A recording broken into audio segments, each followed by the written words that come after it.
Vamos lá. Capítulo 8, o sétimo selo e as trombetas. Então, olha, a abertura do último selo desdobra no silêncio que antecede o toque das trombetas. Então, você lendo aí o começo do capítulo 8, você tem essa informação do silêncio com a abertura do último selo, né, os 7 selos de uma sequência de 7. Interessante que Jesus ele abre os selos, mas a trombeta, né, ela é confiada ao anjo para tocar. Então, por mais que a gente tenha esse entendimento construído de que os selos são concessões para o Cordeiro, começam a pertencer a ele, veja que com a abertura dos selos, as trombetas são confiadas aos anjos. Então, o toque das trombetas por intermédio dos anjos é uma concessão dada ao Cordeiro. Então, ele é o dono dos toques das trombetas que os anjos farão, né? E por que isso é importante? Porque dentro da escatologia, o estudo das últimas coisas, isso independente do viés teológico, seja pré-tribulacionista, pós-dispensacionalista, idealista, historicista, enfim, há um consenso de que a figura dos anjos ela também representa pastores de igrejas, né, ou sacerdotes, ou aqueles responsáveis pela congregação, pelo templo. Nós vamos ver nesse estudo desse capítulo e do próximo que as estrelas têm significados diferentes, mas há um consenso de que elas também significam pastores, dirigentes, sacerdotes, responsáveis por igrejas, congregações, templos, né? E aqui também nas festas judaicas, os sacerdotes são quem tocam as trombetas, no caso o shofar, né? No hebraico o shofar. Agora ele tem uma diferença importante aqui, na observação aqui embaixo, está dizendo João arrebatado, uma visão do céu, né, mundo espiritual. A gente falou há poucos capítulos atrás, o entendimento de céu e mundo espiritual. Só que, olha, essa visão do céu, ela está agora interferindo na Terra, diferentemente do que acontece com os selos. Eu falei já, quando a gente começou a falar sobre os selos e sobre concessão, falei que os selos eles são a mostra para Jesus de aquilo que foi concedido ao Cordeiro. Ele estava vendo o conteúdo das suas concessões. Não quer dizer que na abertura dos selos aqueles eventos aconteciam de fato na Terra, ou como alguns entendem, né, alguns pastores, teólogos, alguns escatologistas entendem que os selos eles já têm desdobramentos acontecendo na Terra no momento em que eles são abertos. Isso seria um grande problema de interpretação, uma vez de que é um senso comum de que o arrebatamento ocorre no toque da última trombeta de uma sequência de 7. Se isso acontece após a abertura do último selo, é impossível, dentro desse entendimento, que as aberturas dos selos estejam já acarretando em situações reais na Terra. Nós estamos construindo um entendimento dentro da concessão de todos aqueles eventos ao Cordeiro com a abertura do selo. O que não quer dizer que isso está interferindo na Terra. Então, o entendimento que a gente tem é de que as trombetas, sim, começarão a interferir na Terra, mesmo sendo visões de dentro do céu para a Terra. Tá? Então, olha, o sexto selo e o silêncio de meia hora, a gente tem essa referência bíblica, a própria Bíblia de Jerusalém traz essas referências cruzadas de Sofonias, capítulo 1, verso 7, Zacarias, capítulo 2, verso 17, que esses textos eles vão falar do povo que ficava do lado de fora, né, do lugar santo do templo, aguardando o sacerdote. E é importante observar que a abertura do sétimo selo, tá, a abertura do sétimo selo resulta em um silêncio de meia hora que antecede o toque das trombetas. Tá? Nós vimos anteriormente que as tribos de Israel e os povos de todos os lugares eles são selados para o Cordeiro. A gente viu isso agora há pouco. E a ordem é de que os ventos não fossem soltos até que fossem selados os homens com o selo de Deus na fronte. Né? Então tinham anjos segurando ali os 4 ventos. A ordem era que não soltasse esses ventos até o momento em que os homens fossem selados. Esse intervalo de meia hora ele é imediatamente após a abertura do sétimo selo, mas ele é antecedente ao toque das trombetas. Nessa sequência de eventos, nós temos, por exemplo, essa mesma situação nas festas judaicas. Por que a gente tem que entender, então? A gente tem os selados do Cordeiro, aí nós vamos ter a abertura do selo, né? Que aí tem o silêncio de meia hora, e aí tem o toque das trombetas. Então, nessa sequência aqui, se a gente pegar as festas judaicas, nós temos primeiro a Páscoa, que nós estudamos bastante aprofundadamente no capítulo anterior. Nós temos as primícias, a dedicação dos primogênitos ao Senhor, que depois é a festa judaica das primícias, que era o memorial, né, do livramento do Senhor do Egito. E em seguida nós temos a trombeta. Nós temos a festa específica das trombetas, que no princípio, né, da origem das festas judaicas, era a santa convocação feita através dos toques de trombetas, antecedendo a cada evento específico.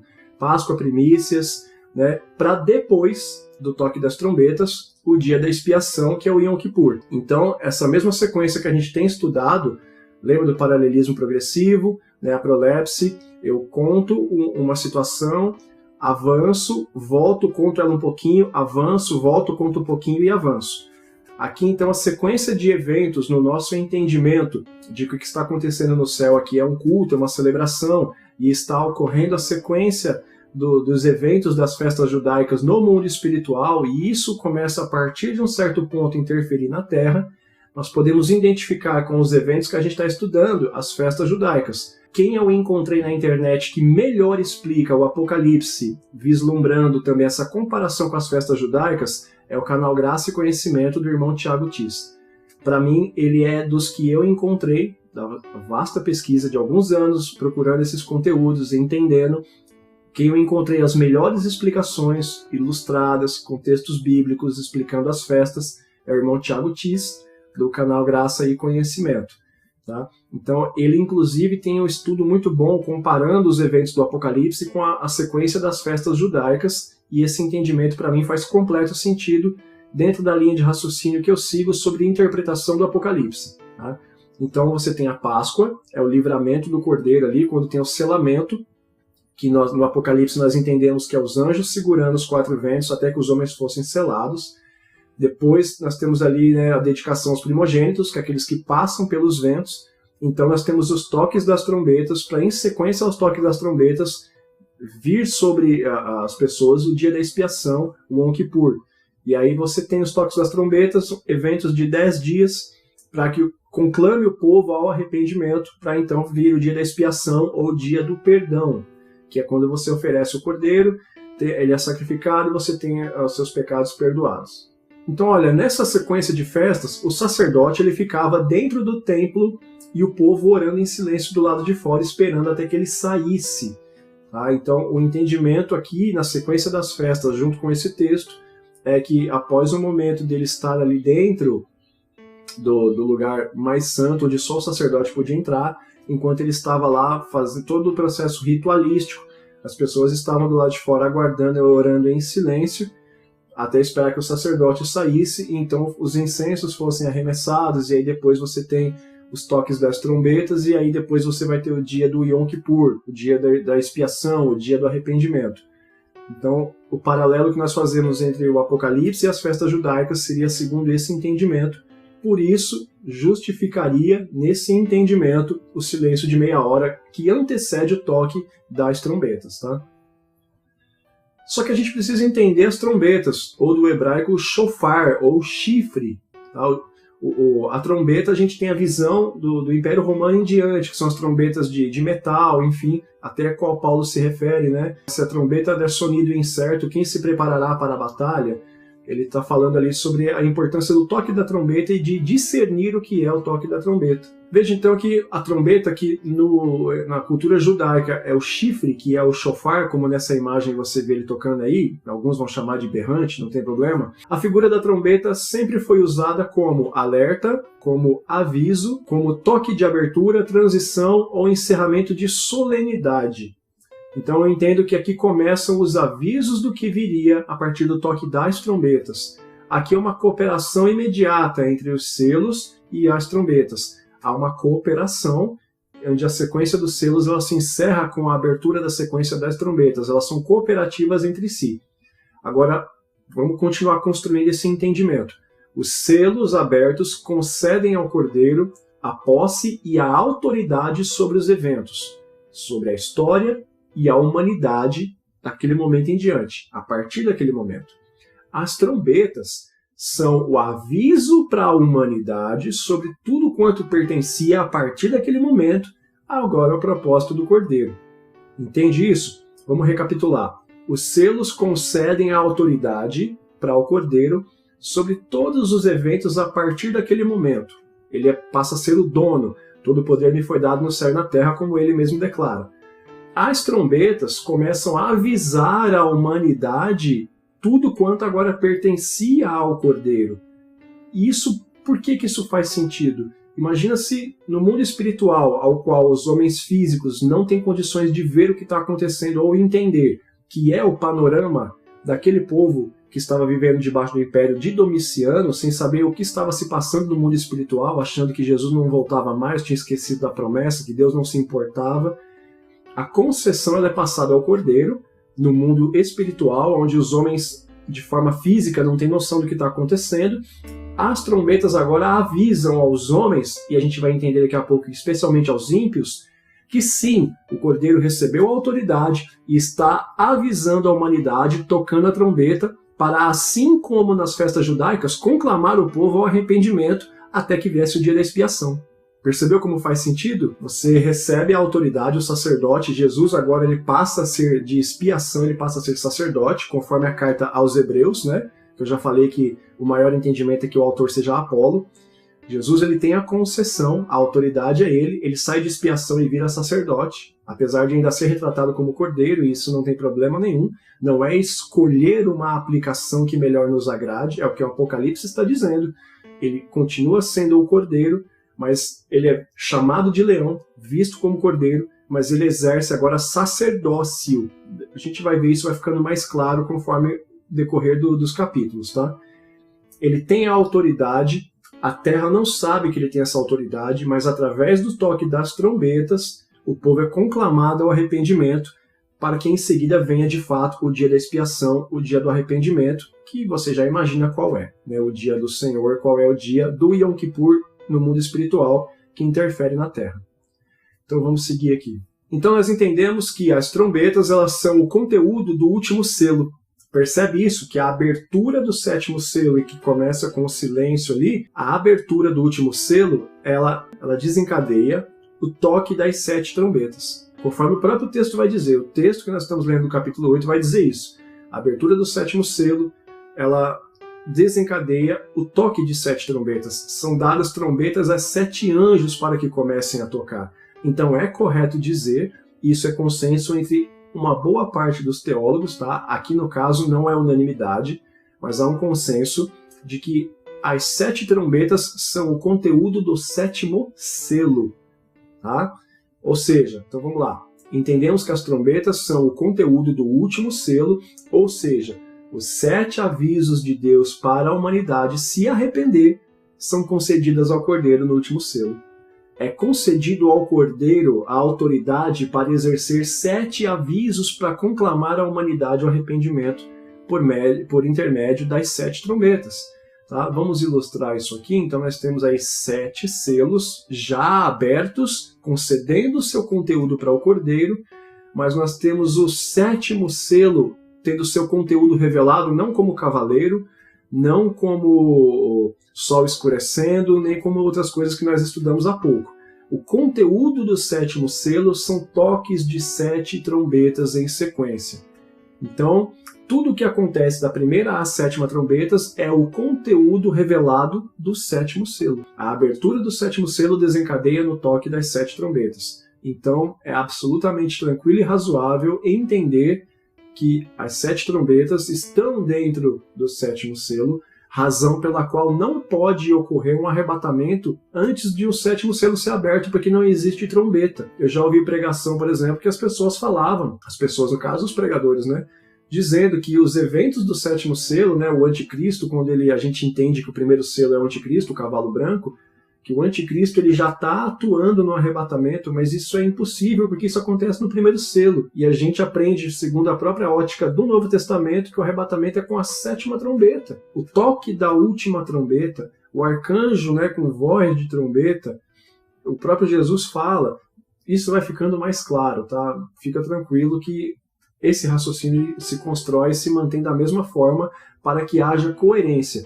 Você pode discordar completamente dessa visão. Quem é pré-tribulacionista discorda completamente e não tem problema. O que eu estou fazendo é usar o próprio texto, as figuras de linguagem, as metáforas do próprio Apocalipse em harmonia com a Bíblia Sagrada, em especial as figuras do Antigo Testamento, para explicar o entendimento do Apocalipse. E não tem problema se você não concorda, se você acha que é estranho, se as interpretações para você não fazem sentido, porque como eu disse no comecinho do nosso estudo, o Apocalipse, por ser assim tão misterioso e enigmático, quase nem entra na Bíblia Sagrada. Ele quase fica fora do cânon. Tá? Já diz, por exemplo, que Calvino e Lutero, por exemplo, não fazem comentários sequer sobre o Apocalipse porque preferem não mexer com isso. Enquanto que outras pessoas, como Isaac Newton, por exemplo, já acham interessante interpretar e acham comparações com outros livros, em especial como Daniel. Então olha isso aqui, o sétimo selo, a abertura dele, o conteúdo do sétimo selo são 7 trombetas tocadas em sequência. Tudo bem? Então, sobre o shofar, o que é importante a gente estudar? Vamos ver aqui. Primeiro, o sétimo selo. Ele concede o toque de 7 trombetas e o entendimento nosso é que essas trombetas interferem sim no que acontece na Terra, diferentemente dos selos. Tá? Então, seria o cordeiro, então, o causador dos males que os selos, as trombetas e cálices fariam, então, na Terra? É evidente que não. Os males são consequência direta do pecado. Por essa razão, há necessidade de uma punição e um ajuste na ordem do universo. Se não houvesse pecado, não havia necessidade de Deus fazer juízo. Não haveria necessidade de Deus estabelecer justiça num mundo que não houvesse injustiça. Tá? Então o cordeiro ele não é o causador, ele agora é o detentor do juízo, do ajuste e do acerto de contas. A partir daquele momento, então, o acerto de contas pertencia ao cordeiro como um aviso de que, por mais que pareça grave aquela situação no momento que o povo estava vivendo, os leitores contemporâneos ao Apocalipse, o ajuste de contas pertencia agora a ele, ao Cordeiro. Tá?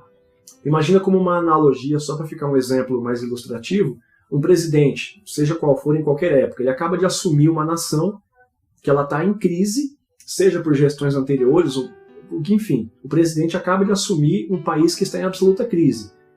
E para resolver o problema, ele precisa tomar medidas emergenciais. Às vezes é corte de custo de alguma coisa, às vezes é racionamento, seja o que for. E aí você olha e fala, nossa, mas ele está tomando medidas que são muito ruins para a população. Você discordando ou concordando, as medidas emergenciais elas existem porque há uma crise instaurada na nação. Aí se você concorda ou discorda, depende das atitudes, isso é outra discussão. Mas esse era o cenário aqui. A humanidade estava em grave crise. Então as medidas emergenciais pertenciam a ele, por mais duras que parecessem. Só que para a gente entender bem essa questão das trombetas, eu mencionei as festas judaicas, né? E nós vamos agora dar uma pincelada para entender um pouco delas, para que isso faça ainda mais sentido para a gente. Então, olha, a festa judaica, o Yom Teruah, era o dia das trombetas. Você encontra isso em Levítico, capítulo 23, verso 24. Para que servia? Era tocado para chamar os fiéis a 10 dias de arrependimento, que levaria ao Yom Kippur, que é o dia da expiação, que era no 10º dia do mês. Esses 10 dias de arrependimento, por acaso você lembra de alguma das 7 igrejas que a gente estudou agora há pouco, que tinha esse período de uns 10 dias de tribulação que eles teriam que passar? Lembra que o raciocínio é que as 7 igrejas representavam a plenitude de todas as igrejas de todos os tempos, com as mais variadas características e com as mais variadas situações vividas? Vamos ver rapidinho qual igreja que é? Em Apocalipse, no capítulo 2, você vai ter, a partir do verso 8, a igreja de Esmirna, que é uma das 2 igrejas que não tem repreensão. E olha só o que é dito para ela. Né, para os que entendem, né, que tem os períodos da igreja e tal, e tem a igreja de Filadélfia, né, que é a igreja que vai ser arrebatada, e que a gente falou bastante agora há pouco sobre isso. Apocalipse 2:8. Ao anjo da igreja em Esmirna escreve: essas coisas diz o primeiro e o último que estava morto e tornou a viver. Conheço a tua tribulação, a tua pobreza, mas tu és rico, e a blasfêmia dos que a si mesmos se declaram judeus e não são, sendo antes sinagoga de Satanás. Não temas as coisas que tens de sofrer. Eis que o diabo está para lançar em prisão alguns dentre vós, para ser dispostos à prova, e tereis tribulação de 10 dias.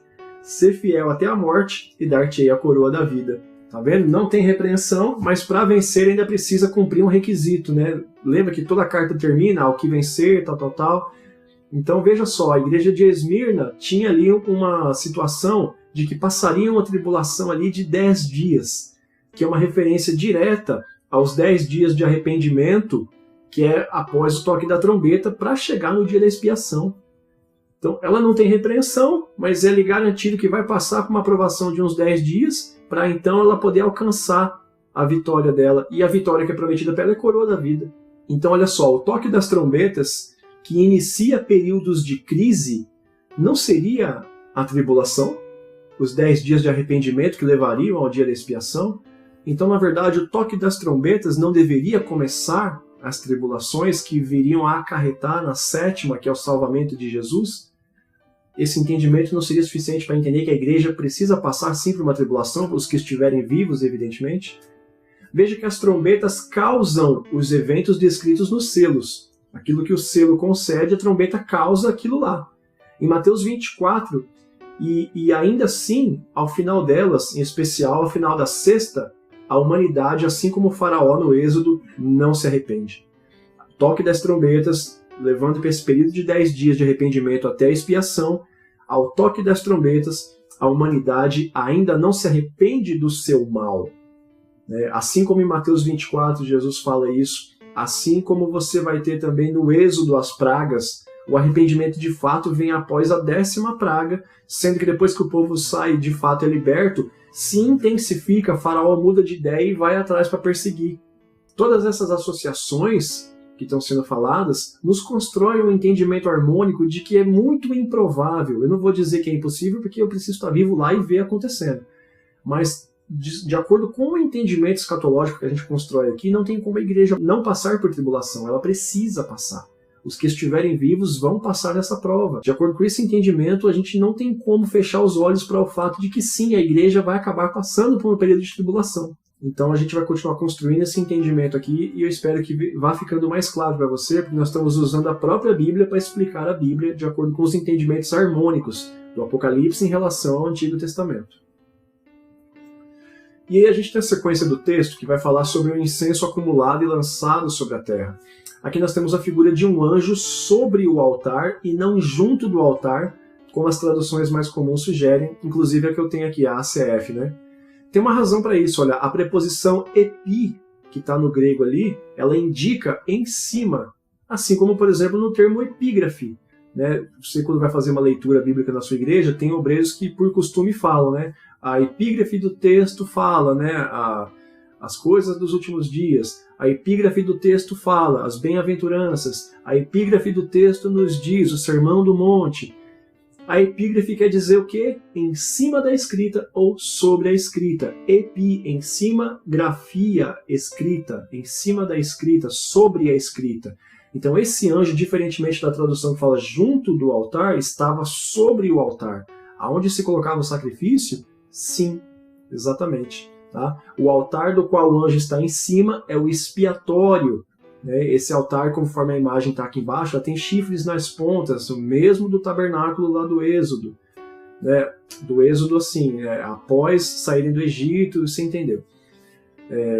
Então o altar da qual o anjo está em cima é o expiatório, de onde o sangue dos mártires clamava por justiça, já que o sangue estava depositado na base do altar. Lembra que a gente viu agora há pouco?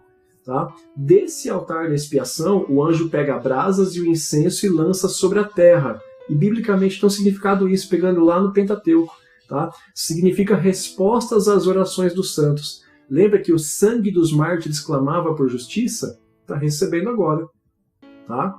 Assim, Moisés também, em Números 16, mandou Arão fazer isso, né? Pegar as brasas do altar e lançar sobre o arraial ali do povo como resposta dos sacrifícios que eles tinham queimado ali. Tá bom? Então é importante a gente ver essa diferença. Então o entendimento daqui é que também é um anjo em cima do altar, pegando ali da brasa das expiações e lançando como resposta àquelas orações e também aos mártires que estavam na base do altar clamando por justiça. Aqui nós temos um detalhe que é importante, e isso aqui vai gradativamente fazendo sentido, principalmente quando chegar aos cálices, tá? A teofania, a manifestação de Deus, a manifestação divina, ela está presente aqui novamente. Aqui nós temos a teofania mais uma vez representada. Sempre que nós temos vozes, relâmpago e trovões, na Bíblia Sagrada, isso é uma figura de linguagem que ela sempre traz o mesmo padrão, seja onde for que ela aparece na Bíblia. Sempre que você tem voz, relâmpago e trovões, Deus está prestes a dizer ou a fazer algo. Tá? Dentro do Apocalipse nós já vimos esse padrão 2 vezes. Apocalipse 4, verso 5. Então, ouviu-se relâmpagos, trovões e vozes. Né? Naquele capítulo 4 que a gente acabou de estudar, que é a visão do trono de Deus. Aí agora, nesse capítulo 8, também no verso 5, nós temos aí vozes, trovões e relâmpagos, aparecendo de novo, e um acréscimo de terremoto. E por que isso faz sentido? De todas as características, somente o terremoto ele afeta na Terra, indicando, conforme meu entendimento, e de alguns outros bons teólogos, que sim, as trombetas afetam a Terra, diferentemente dos selos. Tá? Então, acabei de falar que, no meu entendimento, os selos não interferem na Terra, mas é uma concessão, e agora o toque das trombetas, sim, começa a interferir diretamente na humanidade. Isso manifesto na teofania, tem esse acréscimo do terremoto, você tem relâmpagos, trovões e vozes nas duas manifestações, mas aqui você tem um acréscimo do terremoto, porque diferentemente da primeira vez, agora a teofania, a presença de Deus, ela interfere diretamente na Terra, como simboliza aqui o terremoto. Simboliza porque eu entendo que esse terremoto de fato acontece, mas ele é um acréscimo em relação à teofania da primeira vez. E daqui a pouquinho nas taças, a gente vai ver que tem mais uma vez a teofania se manifestando, e isso continua fazendo sentido seguindo a mesma linha de raciocínio, tá bom? É importante, então, a gente traçar um paralelo, porque a gente precisa ser coerente à nossa própria linha de raciocínio. Tá? A gente tem falado sobre as métricas do Apocalipse, paralelismo progressivo, prolepse, a literatura, né, a diferença de texto híbrido para cartas e agora a narrativa dramática, e a gente precisa ver isso. Olha, é importante traçarmos um paralelo, onde a escrita literária grega ela atua dentro da narrativa apocalíptica. Tá? Conforme nós entendemos que é um paralelismo progressivo, nós podemos destacar as sequências de 7 vistas entre Apocalipse 6 e Apocalipse 11. Apocalipse 11 é onde vai ser tocada a última trombeta, tá? Mas a partir do capítulo 6 começa a abertura dos selos. Então vamos ver pela sequência o que a gente tem visto aqui. Olha, temos 7 selos, isso implica numa manifestação no céu, que o mundo físico não pode ver o que está acontecendo, como a gente acabou de falar. Na abertura do 7º selo temos 7 trombetas, que se manifestam sim no céu, mas agora se manifestam diretamente na Terra. Tá? Então veja, manifestação no céu, o mundo físico não fica sabendo. Agora você tem manifestação no céu, mas interfere já no mundo físico e eles tomam conhecimento disso. Tá? Essa sequência de 7 selos e 7 trombetas vai percorrer essa sequência lógica, e nas taças a gente vai ver como que ela continua também. Tá bom? É só importante traçar esse paralelo aqui. Vale a pena recapitular então o fato de que as trombetas elas são o quê? Conteúdo do último selo, ou seja, os 7 avisos de Deus para a humanidade se arrepender pertencem agora ao Cordeiro. Tá? E a gente já viu então 7 selos, cada um revelando o seu conteúdo, porém a revelação do último conteúdo do 7º selo são o toque de 7 trombetas. Os avisos para a humanidade também pertencem ao Cordeiro. Tudo bem? Recapitulando isso, vamos adiante. Primeira trombeta, saraiva e fogo misturado com sangue. Então a gente tem aqui um padrão já. A terça parte das ervas e das árvores foi queimada. Entendo que sim, aqui é literal, interfere já na Terra, diferentemente dos selos, tá? Agora sim, os avisos de Deus afetam a Terra para servir de aviso aos homens. Lembra que o propósito da trombeta, do shofar, que a gente acabou de ver, é avisar, é alertar. São as funções das trombetas na cultura judaica, mas também isso tem a sua aplicação também no Império Romano no uso das trombetas de fato. Os avisos de Deus afetam a terra para servir de aviso aos homens, bem como no Êxodo, elas eram para Faraó não mais endurecer seu coração. Cada uma das pragas, Deus dava oportunidade para Faraó arrepender, ele não arrependia. As pragas faziam ali o papel de trombeta, porque era algo que Deus manifestava fisicamente na terra para que o homem se arrependesse. E aí você tem um exemplo de Êxodo, capítulo 9, dos versos 23 ao 25, tá? Que é em relação, no caso, à primeira trombeta. A terça parte, né, da erva e das árvores, ela é uma parte considerável, mas não é o todo, porque era para ser um aviso, não era para de fato prejudicar a forma de viver da humanidade, mas era um aviso. Ele era grave o suficiente para que as pessoas não ignorassem aquilo, tá? Diferentemente do que a gente vai ver nas taças, que no nosso entendimento as taças já são o juízo definitivo de Deus, então ali elas afetam definitivamente, tá bom? Historicamente, na humanidade, nós podemos entender como os grandes incêndios e as queimadas, por mais que sejam naturais, elas são resultantes também do desequilíbrio climático, que é causado pelo mau uso dos recursos pelos homens. Então, o fato de começar a haver grandes incêndios, grandes queimadas e destruição de terça parte dos recursos naturais que afetam em todo o ecossistema, era também um aviso de Deus. E podiam, por mais que fossem de ordem natural, em muitos casos, né, muitas queimadas elas acabam sendo de ordem natural, por ser regiões mais secas, mais áridas, muitas delas são consequência do mau uso dos recursos por parte dos homens.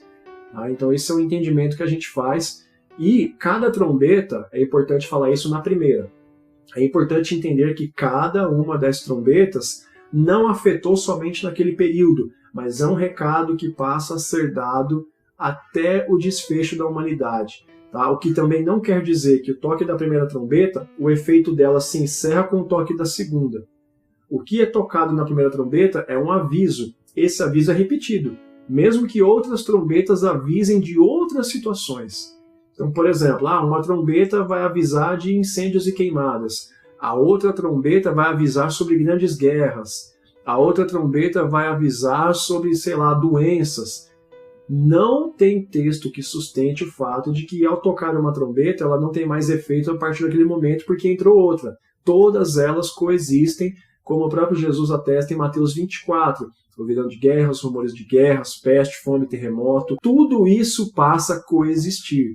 A primeira trombeta é tocada, então é dado um aviso. Primeiro aviso que eu estou dando. Vão começar a haver grandes queimadas e incêndios. Aí vem segundo aviso que eu estou dando. Não quer dizer que o primeiro vai parar de acontecer. Vai continuar sendo executado até que Jesus venha na sétima trombeta. E aí então os juízos de Deus sejam definitivos para a humanidade. Isso posto, vamos passar para a próxima trombeta. Segunda trombeta, o monte ardente lançado no mar. Tá? Ou caindo sobre o mar, água salgada de fato. Né? O monte na Bíblia, geralmente ele representa governos, tá? Porque há figuras de linguagem que indicam isso. Tá? Você vai ter isso, por exemplo, em Daniel, quando você vê que a pedra que é cortada sem o auxílio de mãos humanas, ela vem e pega nos pés da estátua de Nabucodonosor, e essa estátua se destrói completamente, e aquela pedra então vira um grande monte. Tá? Ali era sobre o governo de Jesus, que é a pedra angular, né? Que ele mesmo atesta, né? Sobre essa pedra edificarei a minha igreja. Então Jesus ele é a pedra que vira um grande monte, que vira um grande governo, né? Que são os cristãos em todo o mundo de todas as épocas. A visão de Daniel vai dizer que essa pedra vira um monte e começa a crescer muito. Então ali é uma figura onde um monte representa um governo. Só que em especial nós temos a Babilônia, que aparece mais de uma vez com essa simbologia. Você vai ter Jeremias capítulo 51, o verso 24, o verso 25, 62, 64, vão chamar Babilônia de um monte lançado no mar, o grande monte ardente. Então, a figura do monte é um governo. Um governo caindo sobre o mar, a gente vai entender isso melhor. A consequência aqui do monte ardente caindo no mar é que o mar torna-se 1/3 em sangue. A terça parte novamente aqui, ó. A trombeta anterior, 1/3 da erva e das árvores. O mar torna-se 1/3 em sangue. Morte de 1/3 da vida marinha. Destruição das embarcações. A minha tradução fala, 1/3 das naus foram destruídas. Tá? Na história, o mar em sangue ele pode se referir muito mais a guerras marítimas, que, para a época principalmente, prejudicaram provavelmente os comércios marítimos, que eram muito difundidos naquela época. E a gente sabe que depois, lá na frente, os bárbaros, quando viriam atacar os romanos, né, muito dessa guerra foi executada ali no mar, e isso tem uma primeira aplicação. Tá? O mar tornando-se em sangue pode ser representado propriamente como sangue derramado desses conflitos. Né? Morte de 1/3 da vida marinha pode representar o suprimento de quem vive do mar, que ficaria escasso, e isso se encaixaria com o cavaleiro da fome, se encaixaria com a descrição de Jesus da fome em Mateus 24, faz sentido em relação a esses outros textos. A minha perspectiva do Apocalipse ela é muito mais historicista, mas eu admito que muitas delas são contemporâneas e algumas futuristas, que ainda vão se revelar. Jesus ainda não veio, então muito do Apocalipse também é futurista, mas eu entendo que ele é atemporal. Ele tem já suas conclusões históricas, continua sendo executado dentro do nosso período e tem promessas que ainda vão acontecer. Então, minha visão ela é historicista, contemporânea e futurista. Ela acompanha a linha do tempo junto com a humanidade. A Babilônia, como é de conhecimento, é o termo usado para apontar Roma em todo o Apocalipse, né? Sempre que no Apocalipse refere-se à Babilônia, é Roma, que era a Babilônia da época, debaixo do jugo do qual estava o povo judeu. Tá? E tinha uma razão também interessante para isso, que eu vejo pouco falar sobre isso. Eu vi mais, se não me engano, um comentário do Rodrigo Silva a respeito disso. Muito da linguagem metafórica dos escritos do Novo Testamento, eles tinham uma função principal de, ao passar pela inspeção dos guardas, principalmente quando os apóstolos estavam na prisão enviando cartas para as igrejas, né, muitas dessas cartas passavam pela inspeção dos guardas ou dos carcereiros para que fosse autorizado ou não a enviar. Não é só você estar dentro da prisão, para me dar pena e tinta e um pergaminho que eu preciso mandar uma carta.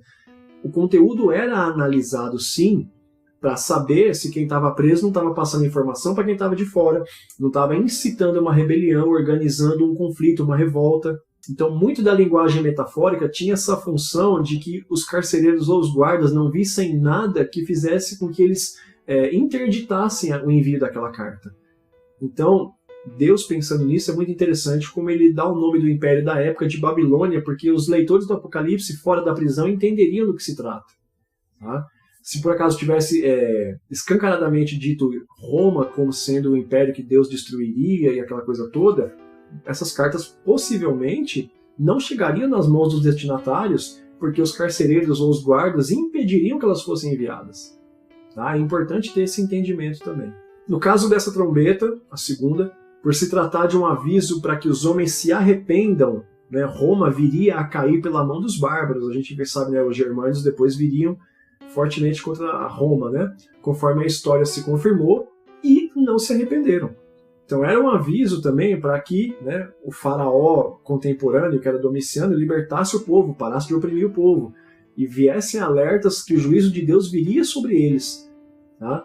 Então, duas figuras muito usuais do Apocalipse, elas estão aqui. Isso vai ser usado várias vezes, tá? A montanha como um governo e o mar como povo ou nação.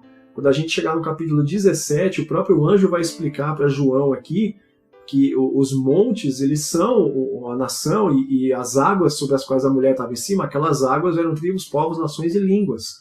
Essas são figuras de linguagem que o próprio Apocalipse nos explica e nos autoriza a usar essa interpretação de que o monte era governo e os mares, as águas, eram povos. Tá bom? Em Êxodo 7, do 19 ao 21, você tem, por exemplo, o rio Nilo.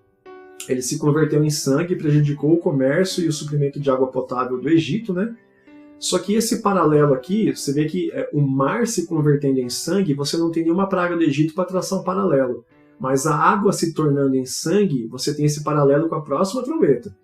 Tá? Que aí ele afeta o suprimento de água potável. A água do mar não é própria para consumo, né? Mesmo com a dessalinização, né? Por isso que Israel tem esse problema com a água até hoje. A dessalinização ela serve para outras finalidades, mas não para o consumo de água potável. Tá? Então esse paralelo a gente vai traçar com a próxima trombeta. A terceira trombeta, né? A grande estrela destrói rios e fontes. Tá? Nós temos aqui uma série de informações que a gente precisa ter bastante cuidado.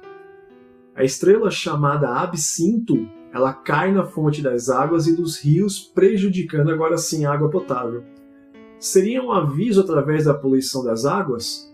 Eu entendo que sim. Não sou adventista, não concordo com muito do que os adventistas falam, mas tem algo que é pelo menos intrigante quando eles trazem o livro de Ellen White em tempos que não se falava de poluição da água, em tempos que não se falava de poluição de nenhuma natureza, sequer de revolução industrial.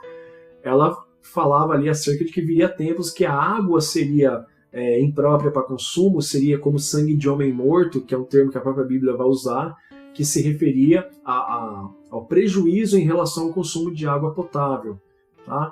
Então, eu considero isso um ponto a favor para ela. Tá? Eu também não posso fechar meus olhos para esse entendimento, porque de fato veio a se concretizar. Tá bom? Mas a gente está falando aqui sobre a Absinto, e por isso eu faço uma pergunta. Seria essa terceira trombeta um aviso através da poluição das águas? que os homens começariam a ter problemas com a água potável que eles consumiam para a vida, essencialmente. E olha que curiosidade, o absinto é conhecido como artemisia, ou talvez você conheça como losna. Eu conheço como losna porque disso aqui, inclusive, se faz remédio, né? É uma coisa impressionante. E é uma planta característica de sabor amargo. Tá?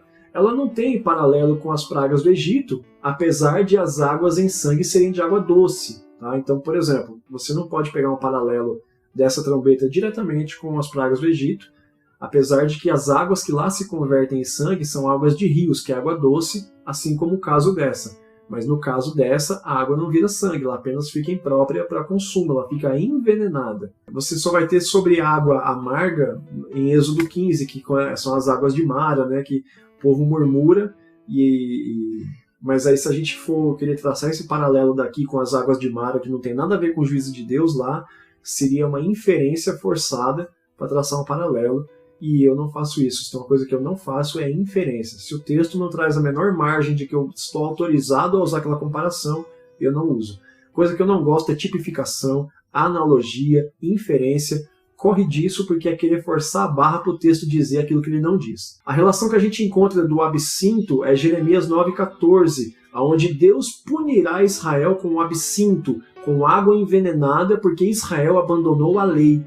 Como eles abandonaram a lei, a punição agora era ter que consumir água envenenada, onde o próprio termo absinto é usado ali, Jeremias 9,14. Você vai ter uma ou outra referência a mais. A Bíblia de Jerusalém traz esses textos também de referência do absinto como água envenenada, e algumas até o próprio termo absinto é usado mesmo, ou artemisia, né? Que eles abandonam a lei, a punição é água envenenada. Mas se a gente for entender isso aqui como uma aplicação física na Terra, tem aplicação espiritual também. Conforme esse paralelo de Jeremias 9,14, que eu acabei de falar, onde Deus punirá Israel com água envenenada por ter abandonado a lei, nós podemos usar também duas figuras do próprio Apocalipse para o entendimento espiritual. Tá? A gente entende que existem várias aplicações que são físicas e espirituais em toda a Bíblia Sagrada. Tá? Os casos mais famosos, né? Que você tem o Éden, né, que Deus faz uma profecia para a serpente, que a gente sabe que na verdade é para a figura por trás dela. Isaías 14, né, você tem o rei de Tiro, o rei da Babilônia, que são profecias específicas para realmente aqueles destinatários, mas para a figura espiritual por trás deles. Isso é bastante comum, tá? Não é querer criar uma oportunidade de fazer a aplicação que eu acho mais agradável, não tem nada a ver com isso. Tá? Então, conforme esse paralelo de Jeremias 9,14, né, o povo é punido com água envenenada porque abandonou a lei, a gente pode também usar, por exemplo, a estrela caída, já que essa trombeta começa com uma estrela caída, ela podia ser o próprio Satanás, após a luta com Miguel, né, que é depois da ascensão de Jesus.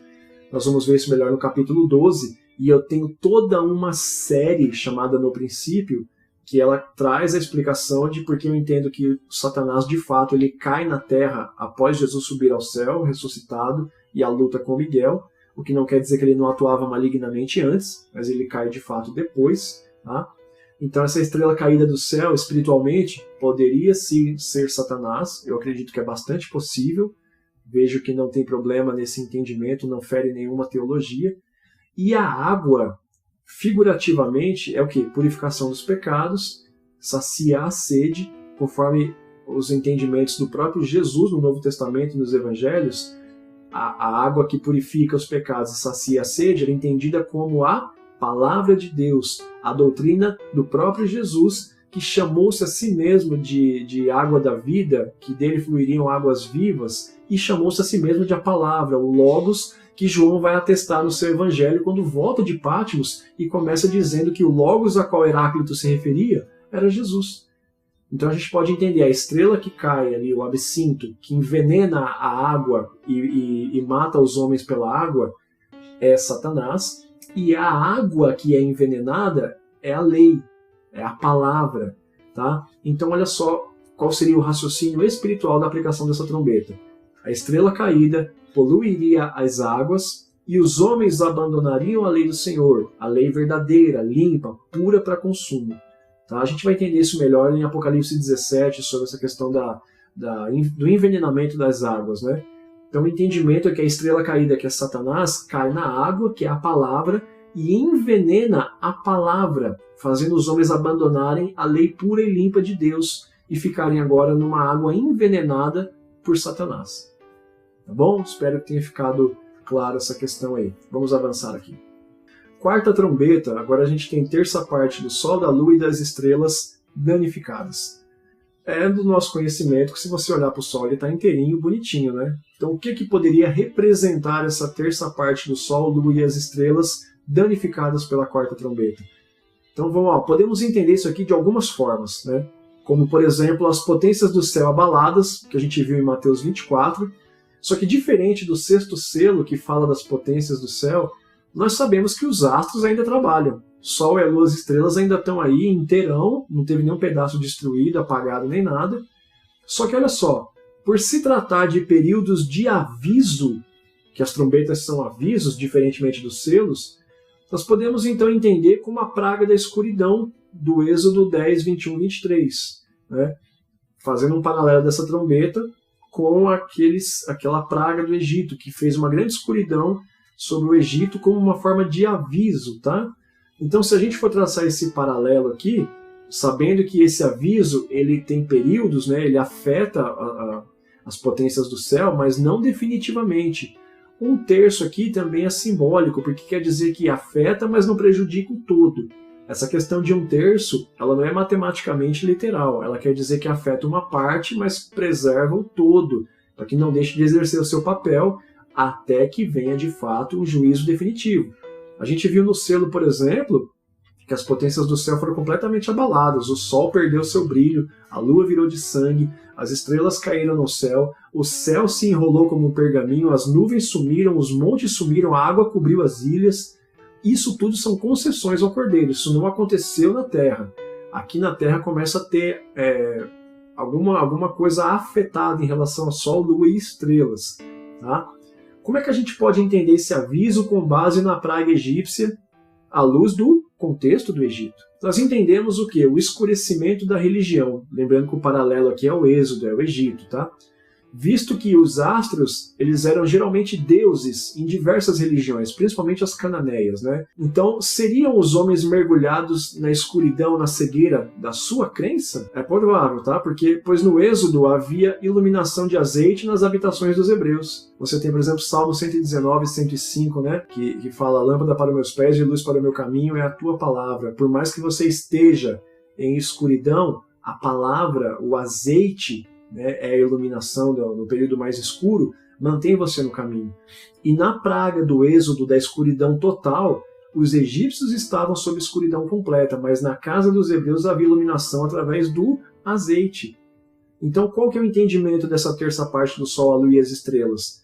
Pode ser uma aplicação física literal, visto que a própria física, e aqueles que cuidam do espaço e do equilíbrio dos astros ali, que estudam isso, né?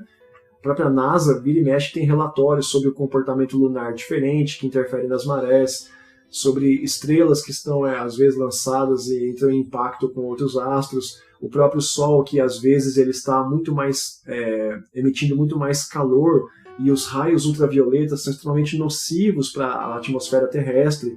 Podem sim ser esses aspectos físicos, mas eu entendo também que a aplicação espiritual do aviso dessa trombeta, tal qual a trombeta anterior, é que como esse aviso ele é para os homens, principalmente os homens que não têm o selo de Deus, isso aqui é um aviso bastante direcionado aos ímpios, é o escurecimento da crença deles. Porque, por exemplo, no caso do contexto egípcio, o sol escurecer, o egípcio entendia que a Pepe tinha engolido o sol e Ra tinha perdido o seu poder. Quando, através de Moisés, Deus anuncia que ele tocaria no sol e faria grande escuridão, dizendo para os egípcios, olha, o Deus Ra que vocês confiam, ele é mais fraco do que o Deus do povo de Israel, o Eu Sou, porque ele consegue apagar o sol. Então aqui também você tem um aviso para os ímpios de que as religiões e o paganismo deles é tudo cegueira espiritual, é uma conclamação ao arrependimento. A gente não pode perder esse entendimento de vista estudando as trombetas. São avisos conclamando ao arrependimento para então chegar ao dia da expiação. Isso é muito importante. Então vamos lá. Aí você tem aqui um anjo ou uma águia que alerta sobre as próximas 3 trombetas. São passados 4 avisos, né? 4 trombetas, e aí você tem um pequeno interlúdio entre a 4ª e a 5ª, porque antes dessa, um anjo ou uma águia no céu passa avisando. Lembrando que tudo aqui é um aviso chamando para arrependimento. A águia ou o anjo passa avisando, dizendo: ai, os homens da terra por causa das próximas 3 trombetas. Tipo, ó, tudo que aconteceu com as 4 primeiras vocês não se arrependeram, ai dos homens, porque as próximas trombetas vão ser dolorosas. Então vamos estudar o que seria isso aqui. Traduções diversas trazem águia numa tradução e anjo na outra, tá? Nós temos 3 linhas de entendimento aqui. Os que entendem por águia, literalmente, eles defendem o fato de que ela é uma ave de rapina, né? E ela está sempre em locais onde tem corpos, né, dos mortos ali em confronto, ou seja, no que for. Assim como tem o entendimento também de Lucas 17:37, que nós vamos ver daqui a pouquinho esse texto, o que ele significa, tá? E aí a segunda classe de entendimento é que são anjos literalmente, que não podiam ser águias, tá? Eles defendem, de maneira bastante honesta, o próprio padrão do Apocalipse de que as mensagens e anúncios do Apocalipse são feitas por anjos e não por animais, tá? Há um terceiro grupo que entende que é tanto águia quanto anjo, porque na verdade aqui seria a figura de um dos 4 seres viventes vistos no trono de Deus que tem aspecto de águia. Então seria um anjo com aspecto de águia, que não seria nenhum absurdo pensar, visto que um dos seres viventes ele é um anjo com aspecto de águia. Só que é importante isso aqui, olha. Vistos aqui, o fato é de que o termo grego usado nesse versículo aqui especificamente, no Novo Testamento interlinear que eu tenho ali, grego e português, ele traz isso aqui. O termo grego que aparece nesse versículo aqui, ele é aetou, que às vezes é aplicado como aetos, que quer dizer exatamente águia, ave de rapina. Aí você pode interpretar que a águia seria um anjo, mas não pode esconder o fato de que o texto está escrito explicitamente águia. Tá? Esse mesmo termo grego, ele aparece também, olha, Mateus 24:28, que é um paralelo de Lucas 17:37, né? Você tem Mateus 24, Lucas, os capítulos que falam sobre o discurso de Jesus é 13, 17 e 21.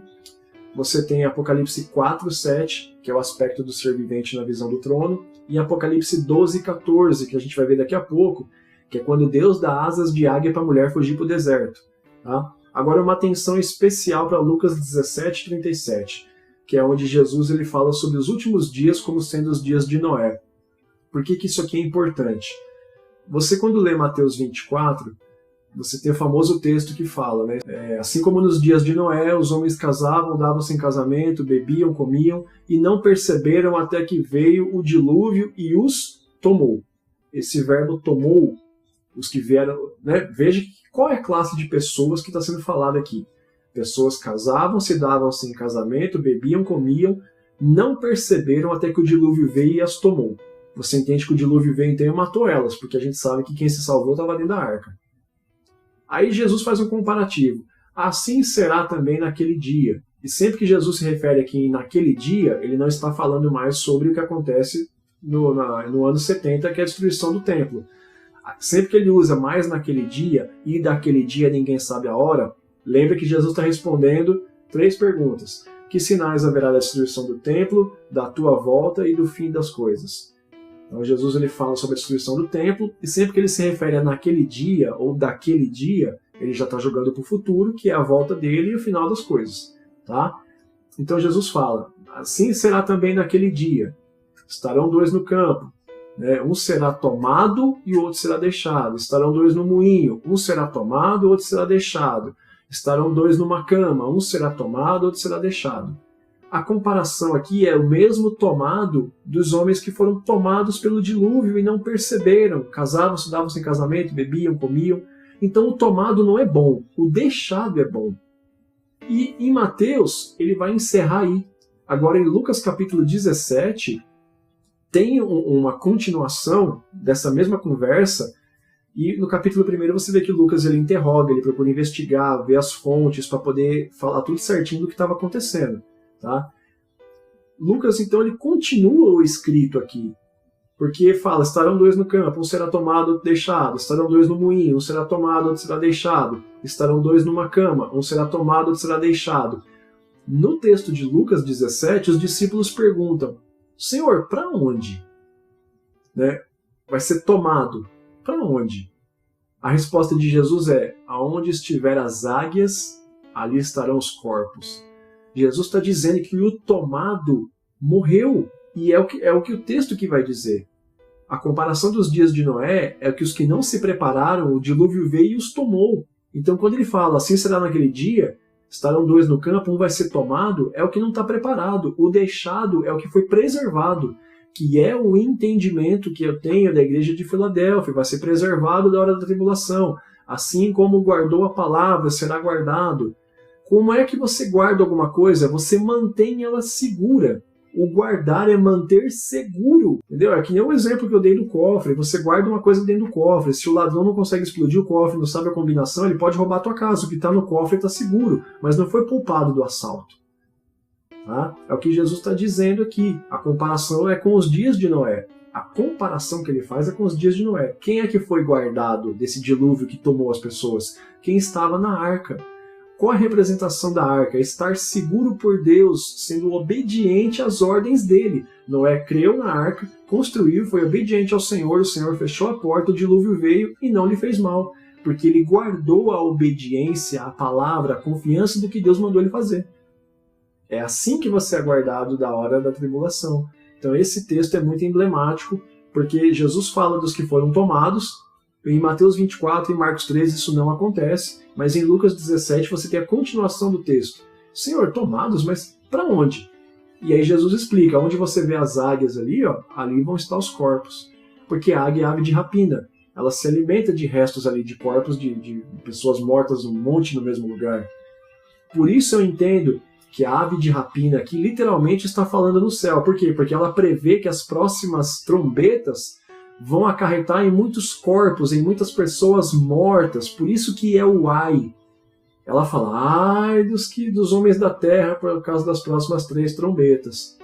E a gente vai ver o que acontece com essas trombetas para gerar tantos corpos assim a ponto da águia avisar. Tá? Então a gente tem aqui o anúncio dos 3 ais. O primeiro ai vem com a trombeta seguinte. E aqui a gente entra no capítulo 9, né? Esse capítulo ele é particularmente difícil. Confesso que eu tive que ler muitas coisas, e o interessante é que esse livro, que vai muito contra o Apocalipse que eu entendo, que é do Severino Pedro da Silva, em memória, né? Memória póstuma, na CPAD, ele é um livro dispensacionalista, pré-tribulacionista, que entende justamente o Apocalipse como uma grande parte das coisas que vai acontecer na tribulação, que eu discordo completamente.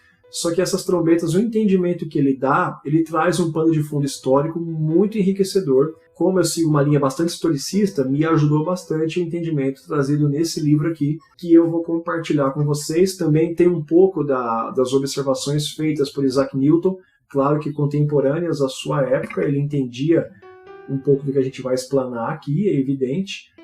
Mas é particularmente difícil esse capítulo 9, tá? Eu vou procurar trazer bastante informação histórica e mostrar as figuras que o Apocalipse nos fornece para tentar chegar a um entendimento honesto e coerente aqui.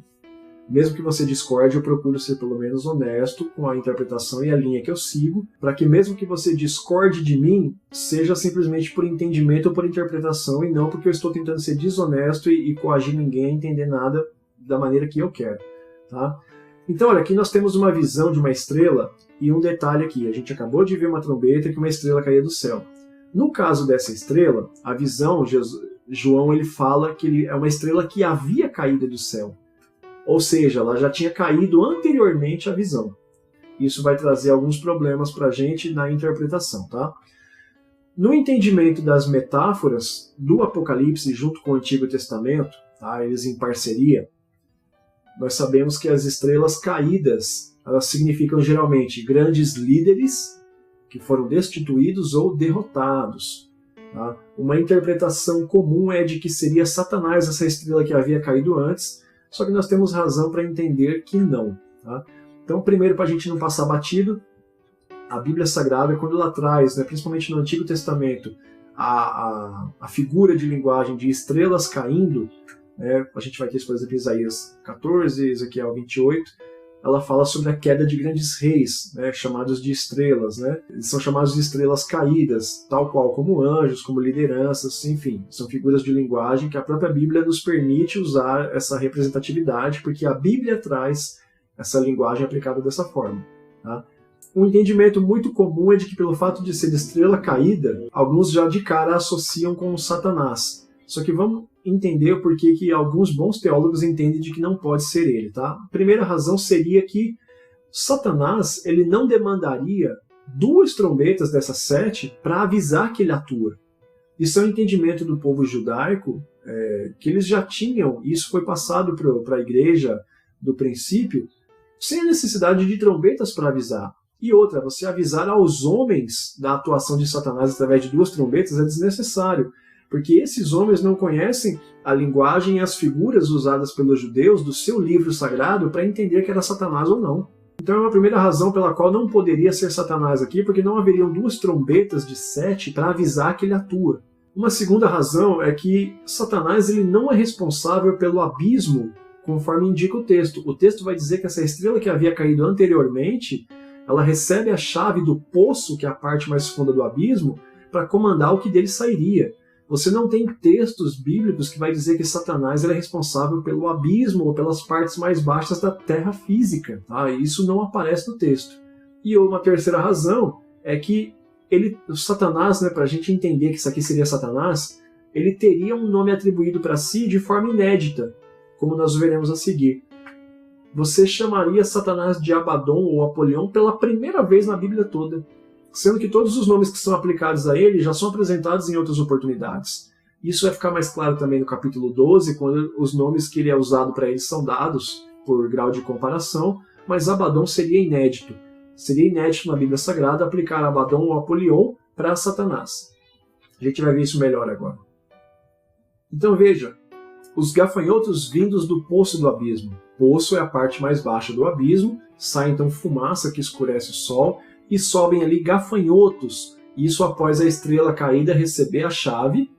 Se recebeu a chave foi Deus que deu, porque Deus é que concede ou que tira as chaves, E ali eles estão ao controle dessa estrela caída. Tá? Seria esse anjo responsável pelo abismo. Então o abismo é aberto por uma chave que é dada à estrela caída, certo? Da fumaça vem gafanhotos, e olha que interessante, a ordem é não destruir a natureza e destruir somente homens que não têm o selo de Deus. Satanás, por acaso, teria uma incumbência de não fazer mal ao povo que justamente ele quer destruir? Ele seria um agente de Deus para tocar nos homens que ele quer trazer para si? Tá? Não teria muita lógica. Por mais que a função dele é destruir a humanidade para machucar o coração de Deus, levar o máximo possível de pessoas para a condenação junto com ele lá no final, ele não trabalharia num propósito onde ele teria que ferir justamente esses e preservar a natureza e os homens que tinham o selo de Deus. É semelhante à ordem de segurar os ventos até que os homens fossem selados. Aqui, aqueles que são selados ainda são preservados. Tá? Os que são selados, e creio que você entendeu bem o que eu quis dizer com os homens que foram selados, quando a gente estudou o capítulo 7, aqui os selados ainda são preservados, eles não podem ser destruídos pela ação dos gafanhotos. Tá? Isso é um forte indício de que não é Satanás ou demônios, só que é um juízo específico e exclusivo aos ímpios. Semelhante, por exemplo, no Ciro, como Deus usa ele como jugo contra a Babilônia. Então aqui não tem como ser Satanás por causa do propósito dos gafanhotos vindos do abismo. Tá? É interessante que traz uma informação de que eles estavam autorizados a atuar durante 5 meses e atormentar os homens. E a biologia ela vai nos ensinar que o período de vida máxima de uma espécie de gafanhoto é de 5 meses. E se a gente entende esses gafanhotos aqui, a gente pode entender que a tormenta desse império, desse exército, ela era por um tempo determinado e curto. Ela tinha aquela finalidade naquele momento, mas rapidamente passaria. Tá? E a gente tem alguns fatos históricos muito importantes que podem se encaixar nessa narrativa. Lembrando que as trombetas não quer dizer que essa aplicação foi só nesse momento e depois essa trombeta não atuou mais. São avisos que ecoariam durante toda a humanidade até o dia da volta de Jesus. Tá? Vamos que isso aqui é muito interessante. Historicamente, a gente pode encontrar semelhanças nas guerras romano-persas, né, que elas foram uma série de conflitos militares entre Roma e sucessivos impérios iranianos. Né? A gente conhece a Pártia e a Sassânia. A Pérsia, que a Pérsia é o antigo Irã, né? A Pérsia, como um grande desenvolvimento cultural e militar, ela acabou se tornando uma grande inimiga de Roma, e ela se manteve assim por vários séculos. Veja que são vários séculos. Tá? Os persas já há muito tempo denominam os seus soberanos como grande rei, que é uma intitulação similar à dos romanos, né? O que atribui uma grandeza similar à de Augusto, que ele teve no Império Romano. As guerras entre eles, né, os persas e os romanos, elas iniciaram-se em 92 a.C. e elas se prolongaram por vários séculos depois. Ou seja, 92 a.C. é quase um século. Se durou muitos séculos depois, passou esse período descrito de Apocalipse e continuou em diante. E elas se prolongaram por séculos até as invasões árabes muçulmanas, que aí atingiram o Império Sassânida e Bizantino. Tá? Qual que é o entendimento aqui? O gafanhoto, lembra que ele sai do abismo? Se ele sai do abismo, o entendimento do abismo não é o Sheol, que é a condição de mundo dos mortos, daqueles que estavam mortos. Esse império persa, através dos Pártias, dos Sassânidas, são impérios que em vários momentos eram dados como mortos. Isso acontece, por exemplo, o próprio Daniel, o povo que estava exilado na Babilônia. Babilônia cai na mão dos persas e depois os persas caem na mão dos gregos. Esse império ele vai caindo e vai ressurgindo algumas vezes nas eras, através dos séculos. Então, vindos do poço do abismo, quer dizer que impérios que pareciam já subjugados ou extinguidos voltavam à tona e entravam em conflito novamente. E veja que o conflito aqui é com Roma, é uma conclamação ao arrependimento. Veja que a ordem desse império, desse exército, desses gafanhotos, é atacar somente os homens que não têm o selo de Deus. Ou seja, são os homens que não servem a Deus, é um ataque aos ímpios. Aqui é um aviso para que o Império Romano viesse a se arrepender, tal qual as pragas eram um aviso para os egípcios e para Faraó. Os romanos e os partas, eles vieram a ter contato, né, através das suas respectivas conquistas por parte do Império Seleucida. Debaixo de um jugo aí por algum certo tempo, pelos Seleucidas, no século II, eles se libertaram e estabeleceram um Estado independente. Tá? Aqui nós estamos falando dos Pártias e dos Sassânidas. Tá? Os romanos eles expulsaram os Seleucidas dos seus territórios na Anatólia no começo do século II a.C., após derrotarem Antíoco III Magno na cidade de Termópilas e na Magnésia também. Em 64 a.C., Pompeu conquistou o restante dos territórios seleucidas na Síria, tá? Extinguindo seu Estado independente e avançando a fronteira oriental romana para o Eufrates. O Eufrates vai ser muito importante aqui no nosso entendimento, tá? Onde ali os romanos encontraram o território dos partas, tá? Através do Eufrates. O Eufrates antigamente era considerado a grande fronteira mundial, visto que a concepção de mundo que eles tinham naquela época era Europa, Oriente Médio e Ásia. Tá? E o Eufrates era dividida do meio ali, do norte e do sul. Diferentemente da Guerra Parta de Trajano, né, que é chamado de... O nome dele é Nerva, Trajano Nerva, entre outros nomes, ele tem 4 nomes na verdade. Né? Esse Nerva é o mesmo Nerva Trajano que ele revoga todos os exílios, né, dos presos políticos e religiosos de Domiciano. Historicamente até entende-se que João ele volta de Patmos quando Nerva revoga o exílio, ele tem direito de voltar e volta a morar em Éfeso. Razão pela qual a gente crê também que Domiciano era o imperador durante o período da escrita do Apocalipse, porque Trajano viria depois, na verdade. Tá? Então, olha só, diferente da guerra parta que Trajano fazia, né, que era uma guerra mais diplomática, era mais na base da negociação, do evitar ao máximo os ataques, né, tanto que Trajano recebe o título de Optimus Princeps, né, que era um homem notável, um grande soldado, grande ser humano, grande administrador. Adriano já decidiu, por conta dele, que era interesse de Roma restabelecer o Eufrates como limite de controle direto. Veja que o território romano encontra com o dos partas no Eufrates, né? E ali eles começam a coexistir, principalmente no período de Trajano, que não queria confronto. Adriano já decidiu que não, ele queria tomar o Eufrates também para ser um limite de controle direto deles. Tá? E aí você vai ter depois então as guerras que vêm sobre o território armênio, em 161, aqui já é depois de Cristo, tá? Trajano ele é imperador até 117 depois de Cristo. Tá? E aí essa guerra sobre a Armênia em 161, ou seja, depois do período já do Apocalipse, é um aviso do que viria, né? Então é natural que isso aconteça após o escrito. Tá? Você teve ali Vologases IV derrotando os romanos, né? E devastando completamente a Síria. E aí você tem em 163, 2 anos depois, um contra-ataque romano. Veja os vários conflitos aqui, são o primeiro ai, né? Debaixo da autoridade de Estácio Prisco, eles derrotaram os partas, né? Esses iranianos aí, né? Que eram os persas da contemporaneidade daquele momento, no território da Armênia. E ali, o que eles fizeram? Eles instalaram um candidato pró-romano no trono armênio. Então, no trono armênio, teve um candidato ali que era pró-Roma. Então, tudo que fosse resolvido no território armênio favoreceria os interesses de Roma, né? E aí, olha só que interessante. Em 165, né, mais 2 anos à frente, uma epidemia na Pártia, possivelmente de varíola, ao que diz a história, ela se espalhou por todo o exército romano e forçou eles a se retirarem. E essa foi a origem da historicamente conhecida como peste antonina, que pegou todo o Império Romano, que durou de 165 a 180 depois de Cristo, 15 anos de peste, de epidemia de varíola entre os romanos no Império Romano.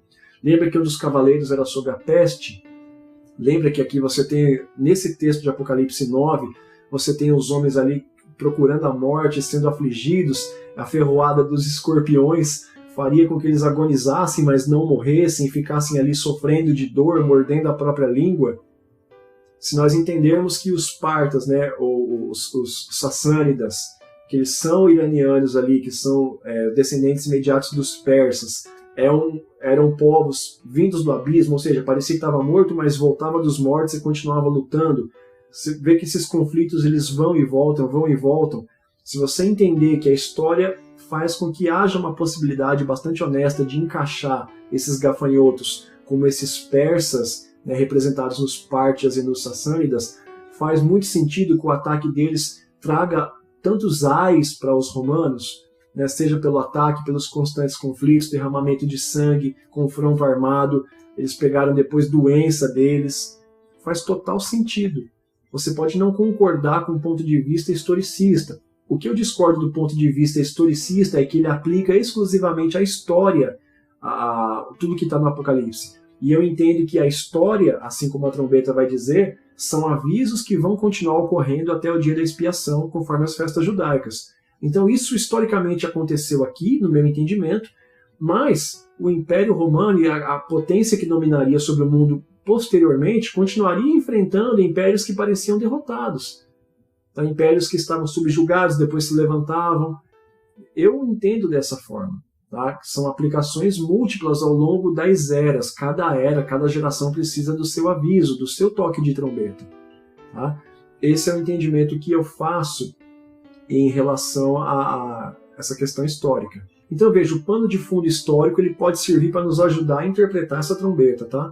O rei dos gafanhotos do abismo ele pode ser um ou alguns grandes líderes desses históricos exércitos de cavalaria persa, tá? Que foram durante muito tempo, conforme nós vimos agora, nesse pano de fundo histórico, uma grande pedra no sapato do Império Romano. A simbologia do aspecto dos gafanhotos pode aludir a várias coisas. Tá? Essas coroas podem indicar que eles eram reis ou que eles eram de realeza, né, do Império Persa. A questão dos cabelos longos que esses gafanhotos tinham, né, pode aludir ao próprio aspecto dos persas, que usavam turbantes e tinham grandes cabelos. O barulho das asas dos gafanhotos, né, que podem aludir às cavalarias propriamente ditas, como cavalgar dos cavalos de guerra, além dessa própria questão da epidemia de varíola que afligiu eles, como a picada da cauda de escorpião que eles tinham, que fazia os homens ficarem doentes, desejando a morte e agonizando com muita dor. E aqui a gente vai ter, então, o famigerado Abaddon ou Apolion, que é a identidade desse anjo. Né? A identidade desse ser ela é muito discutida, mas tem duas ideias principais que são as mais populares. Né? Primeiro, de que seria o próprio Satanás, por causa de algumas relações textuais que você faz com a estrela caída e com o abismo, o que acaba não sendo muito consistente, né? Pelas razões que eu já disse. Não tem texto que associe diretamente Satanás como sendo responsável pelo abismo, por mais que ele tenha relações com estrela caída.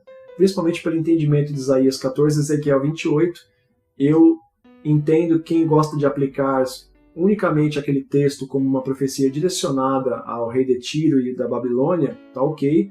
Eu acredito sim que existe uma interpretação por trás da figura física que atinge a figura espiritual, então eu acredito que essa associação é tranquila. E tem uma segunda possibilidade, que é que se trata de um demônio de patente mais alta que coordena o ataque dos gafanhotos. Tá? Você vai ter, inclusive, na Cabalá judaica, a menção de Abaddon como sendo tal, né, por um entendimento de que um anjo não executaria tarefas dessa natureza, o que acaba também por não ser indiscutível. Tá? Há controvérsias. A Cabalá vai dizer que Abaddon, né, ele é de fato um demônio de patente mais alta. Você vai ter apócrifos que vão trazer ali linhagens dos demônios e vai colocar Abaddon entre elas. Só que isso é discutível porque a própria Bíblia Sagrada nos fornece. Você tem aqui uma terceira possibilidade que eu trago para você, que é uma possibilidade menos popular, mas tem alguns aspectos que permitem a gente pelo menos considerar essa possibilidade. Tá? Como já dito, um líder verdadeiro e humano sim, pode ser, tá? Mas uma entidade angelical dentro de uma dupla aplicação, assim como eu falei em Isaías 14 e Ezequiel 28. Eu acredito então que essa estrela caída, Abaddon ou Apolion, pode ser um líder real que existiu e que existe ao longo das gerações para cada império da sua época, visto que a trombeta toca para cada época, ela não toca somente nesse momento, mas que por trás dessa figura física e real, humana, tem uma aplicação espiritual. Esse exemplo, você vai ter, por exemplo, várias gerações da humanidade tiveram seus falsos cristos. Na minha série Arrebatamento, eu tenho o texto dos falsos cristos, né? E ali vai trazer vários, de algumas épocas diferentes, que foram falsos cristos. Como também vários anticristos já se manifestaram, né? Não é um anticristo específico. Vai ter o definitivo, né? A besta, o falso profeta. Mas essa aplicação pode ser múltipla. O que você não pode é determinar que fulano é e ficar com isso definitivo na mente. Tá? Nós temos alguns textos antigos do Antigo Testamento que vão mencionar esse Abaddon, né, sempre em parceria com o abismo, que a gente entende como a região mais profunda da Terra, chamada por várias vezes de Sheol, né, que era a crença do mundo dos mortos relacionada com o pó da Terra. O mundo dos mortos, então, seria a terra mais baixa, a profundidade da Terra, para onde o pó da Terra que os homens se tornavam após a morte voltaria. Né, que é o chamado seio de Abraão, que é, na verdade, a região da Terra mais profunda, não é um local que abriga almas conscientes. Tá? Então a gente tem esses textos, que a gente, para enumerar alguns, né, você vai ter Jó 26:6, Jó 28:22, Jó 21:12, Provérbios 15:11, sempre Abaddon é chamado de destruição e vem em parceria com o Sheol, com o abismo. Tá? A ideia de Satanás ele ser esse senhor do submundo, ela tem início só na helenização, quando inclusive ele é chamado de Hades. Hades é chamado de senhor do submundo, senhor dos mortos, e isso se confunde um pouco com o senhor das trevas. Tá? Só que isso aqui, para a crença judaica, é estranho. Isso aqui é exclusivamente da helenização, porque os gregos criam assim, que automaticamente o senhor responsável pelo mundo dos mortos era o senhor das trevas, era a personificação do mal. E aí acaba associando Satanás nisso, quando a helenização ela se mistura com os judeus. Tá? Já a ideia de um anjo propriamente dito, ela aparece com uma maior frequência, principalmente no Antigo Testamento, tendo aqui ações ordenadas pelo próprio Deus, né, de natureza destrutiva e de juízo. Você vai ter como nos textos de Isaías 37:36, que é o texto que um anjo do Senhor mata 185 mil soldados de Senaqueribe. É um anjo que causa destruição, é um anjo de guerra. Tá? Então o anjo amando de Deus matou milhares de homens. Tá?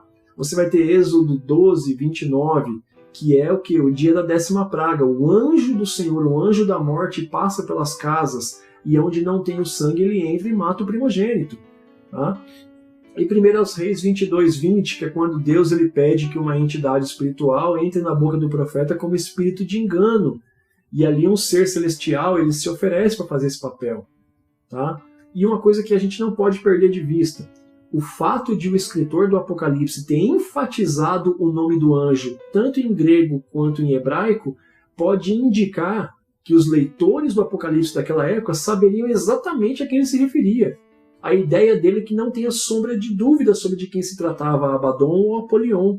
Seja no hebraico, seja no grego, o autor queria enfatizar para que os leitores soubessem quem de fato era, porque lhes era de conhecimento da sua tradição. Então Abaddon ou Apolion não seria estranho à crença judaica. O fato da ênfase em dizer o nome nas duas traduções é porque o autor queria que os leitores tivessem certeza de quem era. Tá? Pelo menos literariamente a gente pode ter essa argumentação. E aí você tem os 4 anjos presos no Eufrates, que eles são aqui então o segundo ai, né? Que é a 6ª trombeta. Então, uma voz que vem do altar, conforme diz o texto, né, certamente é a voz de Deus, pela tradição judaica, né, visto que o escritor ele não ousa mencionar Deus por respeito. Né, e é sabido que na cultura judaica não se pronuncia o nome de Deus, sempre se fala Adonai, e o próprio pergaminho, os escritos sagrados, eles não põem a mão, eles passam aquele indicador, né, o respeito ao nome do Senhor, o respeito às escrituras sagradas. Sempre que se vai para Jerusalém, nunca se desce a Jerusalém, sempre sobe, por mais que Jerusalém esteja no sul. Então os judeus têm extremo respeito ao nome de Deus, ao templo e às escrituras. Razão essa pela qual João fala de uma voz que vem do altar, mas não se atreve a dizer a voz de Deus. Então essa voz vinda do altar, ela indica o quê? Resposta às orações. Tá? E aí Deus manda desatar os 4 anjos presos ao Eufrates. Não são os 4 anjos segurando os 4 ventos. Aqui são 4 anjos presos no Eufrates. Lembra que a gente acabou de ver no Eufrates, no contexto histórico, que era a divisa do mundo conhecido, que os romanos e os pártias queriam dominar ali? Pela perspectiva historicista, o entendimento é de que esses 4 anjos, conforme outras aplicações do próprio Apocalipse em relação a anjos e 4 cantos da terra, eles podem representar lideranças dos extremos da Terra, políticas ou militares, tá? Que englobam toda a extensão territorial, já que são dos 4 anjos, cantos da Terra, 4 anjos presos no Eufrates. Tá? Já o Eufrates, desde o tempo do Pentateuco, ela era considerada a principal fronteira mundial, conforme eu mencionei há pouco. Né? O mundo conhecido era Europa, Oriente Médio e Ásia, aquele todo era o mundo, e o Eufrates dividia o meio ali, entre norte e sul. Então a visão é o quê? Os anjos que estão no Eufrates são soltos, né? Não havendo mais fronteira para conflito entre as nações, a gente pode entender que se tratam aqui o quê? Das guerras mundiais conhecidas. A 6ª trombeta, o segundo ai, seria então Deus avisando que depois que não tivesse mais Roma, nações continuariam lutando contra nações e seria o segundo ai. É um aviso para os ímpios, lembra? Esses avisos de trombeta são para os homens que não servem a Deus. Tá? Tem mais características que faz a gente pensar que podem ser guerras mundiais. As aparências dos cavaleiros e dos cavalos dos anjos. Tá? Eu não considero literal, né, a visão dos cavalos, né, já que são corpo de cavalo, cabeça de leão, cauda de serpente, da boca dele sai fogo, enxofre. Tá? Mas eu entendo que são avisos das grandes guerras mundiais, que é o segundo ai, que é a 6ª trombeta, o segundo ai. Os aspectos dos cavaleiros e dos cavalos pode tentar ilustrar para a gente o que futuramente a gente viria a conhecer como as armas e os projéteis de fogo. Se você mostra um tanque de guerra para João no ano 95 depois de Cristo, sendo que não foi inventado ainda armas, projéteis de fogo, como ele descreveria? Lembra que eu dei a ilustração? Você pega um índio que não teve contato com a sociedade, põe no meio de uma estação de trem, tira a venda dos olhos e manda ele descrever. Ele vai falar de minhoca de ferro que as pessoas saíam na barriga, vai falar de mariposa gigante que as pessoas saíam de dentro. Cada um interpreta a figura com o seu conhecimento da época.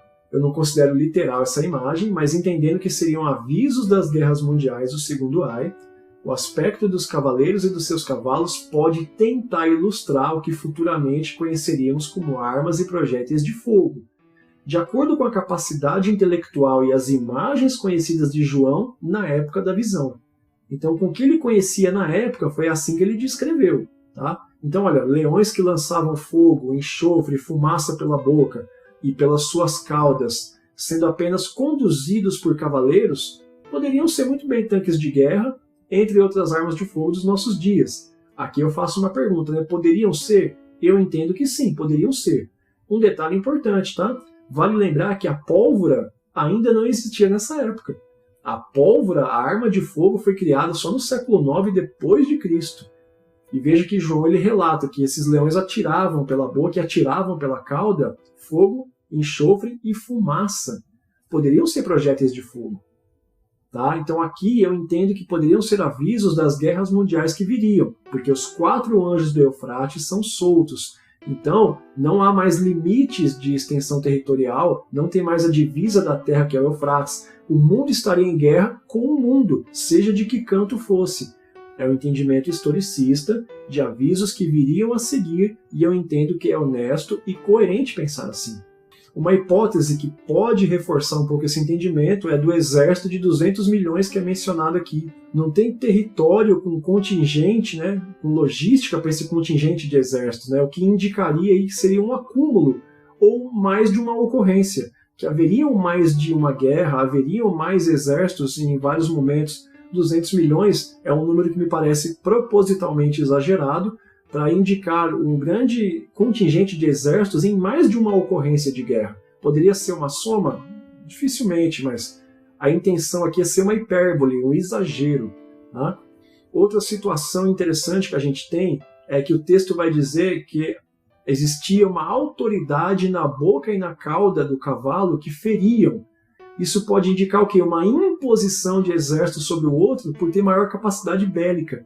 A autoridade está naquilo que projeta a arma de fogo. Poderia ser autoridade por ter armas melhores. Tá? Por fim, o texto nos diz que, mesmo diante de tudo isso, os homens ainda não se arrependiam e não abandonaram as suas práticas pecaminosas e a sua idolatria. Diante de tudo isso, 6 trombetas, guerras mundiais, conflito, doença, tudo, os homens ainda não se arrependiam. É a nossa época. Tá? Como seria possível isso? Diante de tudo isso, você continua apegado aos seus ídolos, continua apegado à sua prostituição, aos seus pecados e não se arrepende diante de Deus. Veja que as trombetas são conclamações ao arrependimento da humanidade e os selados de Deus aqui estão presentes, mas preservados. Eu espero sinceramente que você esteja compreendendo o que eu estou te passando, ainda que discordante, tá? Porque aqui a intenção é somente trazer instrução e informação. Se está tudo bem entre a gente até aqui, vamos passar para o capítulo 10, ok?